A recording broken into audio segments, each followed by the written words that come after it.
Hello, everybody, and welcome back to this week's Cabrini Roundtable. We're doing a little bit something different today.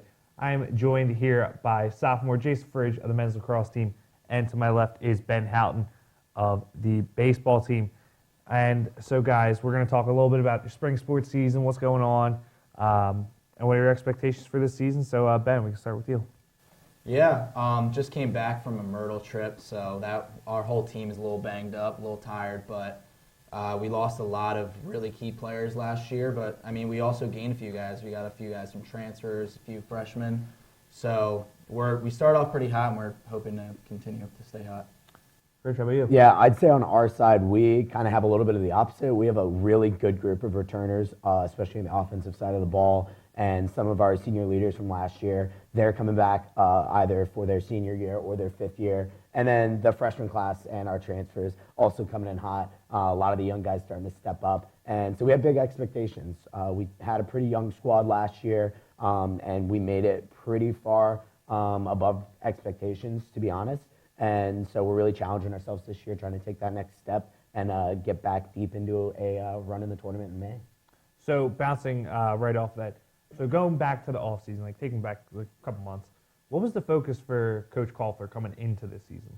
I think, just like I said, continuing to take a step forward. Last year was kind of like a rebuilding year. We had a really big senior and fifth year class 2 years ago, and they had been on the national championship team. You know, we had all this team camaraderie, and those guys unfortunately graduated. So we came back last year and had to find our identity. And so throughout the season, we had our ups, had our downs, and then we finally thought that we found a good cohesion as a group, and we just wanted to come in and keep building off that, whether it was in the fall, in the off-season lifting, conditioning, just making sure that we're doing what we can to keep taking steps forward and building back to the national championship level program that we know we can be.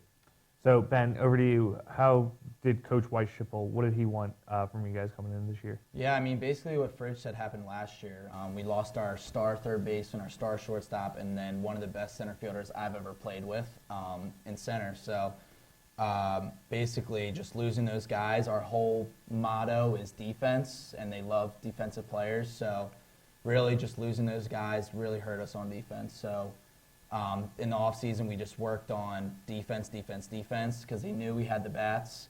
So basically just defense. So you guys were picked to finish third in the conference in the preseason polls. So is that motivating the team at all to try and, get yourselves ahead and try to be number one? Yeah, definitely. Like I said, losing those guys, we were not expecting to be the first or the second seed. I mean, we lost last year in the playoffs and the semifinals. So we weren't expecting anything, but it definitely lit a fire under us to push hard. So, Fred, you guys have had some real tough conference opponents.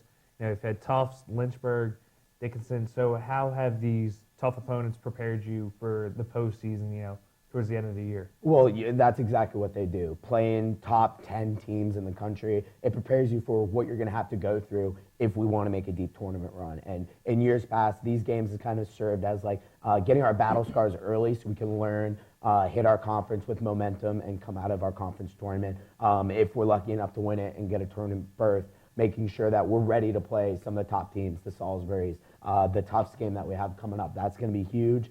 We were a little disappointed with our performances against Lynchburg and Dickinson. So just trying to learn from those, see how we can take it out on other teams. And like I said, just building off the next and making sure we're battle tested. So walk me through a day in practice. Obviously it's going to be different from before the season starts to in the season. So kind of start with before the season and then jump to what's going on now in practice. Yeah, so we actually took a different approach in the preseason this year. Our first week, we only did half-field drills. Usually we're kind of going full field, mixing in between, but we wanted to see how it would impact our recovery and our performance. So we're doing a lot of half-field competition drills, heavily focusing on exactly that, like going at each other, kind of battling, and figuring out like who are going to be our stars, who are going to be our role players, that kind of stuff. Now we've transitioned more to that full field style, so we'll do like those half-field compete drills, get the energy up, and then we'll go some full field, maybe riding and clearing, or trying to push the tempo. We want to play fast lacrosse. That's really important if you want to be a high-level team. So practicing fast is the first thing you have to do if you want to be a fast team on the field. So we really try to push the tempo and just get the energy up for our entire. We always say you got to play a full 60 minutes in a game, and in practice you got to have a full 2.5 hours out there getting better. And then Ben, same question for you. You said Coach Washable said it had a lot of focus on defense. Now, did that affect what you did in the preseason versus now? Not really. We were kind of the opposite of lacrosse, where in the fall we were mainly just scrimmaging. So on the weekends we would scrimmage, and it was just kind of seeing pitchers, getting at bats in. And then now is more focused on, we look at the games, see what went wrong or see what went well, and we kind of just base our practices off of that. So what are you looking to see out of your teammates with conference week or conference play just a couple weeks away? Just continue to support each other. We've had a lot of pitchers in the last few weeks really step up, guys that didn't really get any innings or got a few innings last year. So our pitchers have definitely stepped up, and if we continue to have our pitchers step up, I think we're going to be great in conference. And then what are you hoping to see out of your teammates? I think I'm really excited to see where some of our young guys continue to grow. Connor Watts, he's our new starting goalie. He really jumped onto the scene against Lynchburg, actually, and has held the starting role since then. He's an awesome guy from Colorado, so I got a little West Coast love for him.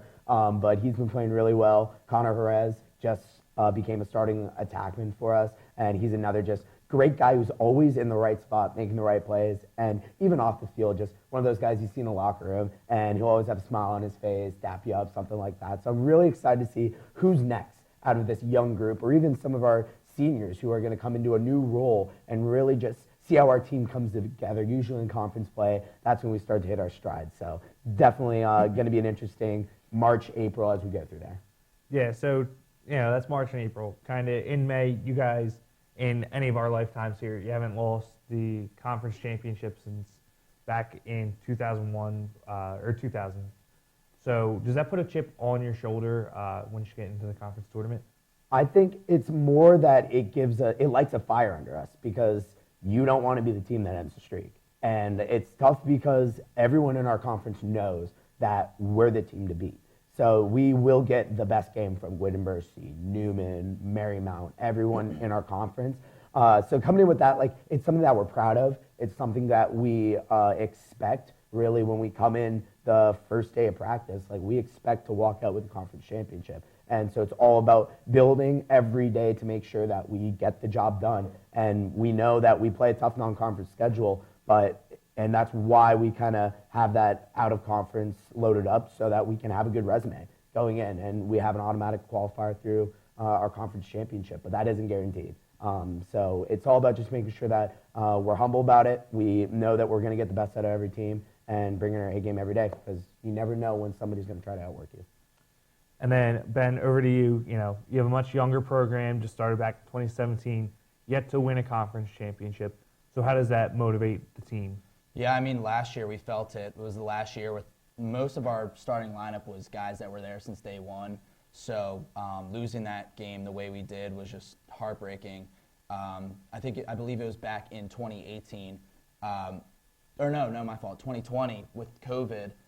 They were so close, and then once COVID hit, they just lost everything. I think they had about 7 starters get cut or had to get suspended for the game because they ended up getting COVID on the trip down there.